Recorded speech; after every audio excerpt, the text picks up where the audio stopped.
Well, U.S. military officials are detaining a top Islamic State leader after capturing him in a U.S.-led military raid. The airdrop mission happened early this morning in Syria with no deaths nor injuries.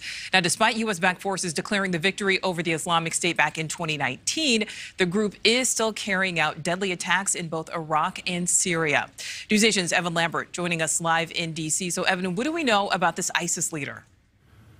Well, military officials say that he is a bomb maker who has targeted U.S. and partner forces across the region. Now he's in custody. Images taken by an eyewitness capture the whir of military helicopters swooping through the night sky of Syria's Aleppo province, carrying out what U.S. military officials say was a, quote, meticulous mission to capture a senior ISIS leader. It happened before dawn Thursday. The sunlight revealing the building where coalition forces picked up alleged bomb maker Hani Ahmed al-Kurdi, known also by his nickname Salim. Military officials say al-Kurdi coordinated terrorist activities across the region and instructed others how to make bombs, facilitating attacks on U.S. and partner forces. We know that ISIS and al-Qaeda continue to plan and plot and fundraise and recruit. The successful mission coming just hours after a House subcommittee got an update on the continued threat of foreign terrorist groups. ISIS in particular, one of the most visible threats to Americans, especially abroad.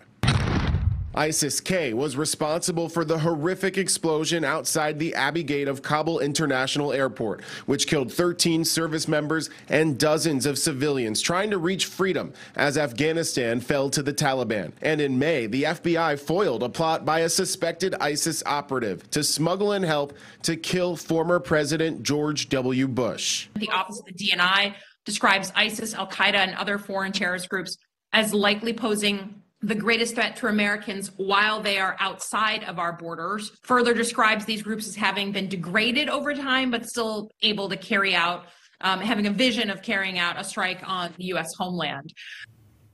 And we did ask the Pentagon what happens to al-Kurdi. Now they have not gotten back to us. Nichole? Thank you for watching. Go to newsnationnow.com to find NewsNation on your television provider. And don't forget to click the red subscribe button below to get more of NewsNation's fact-driven, unbiased coverage.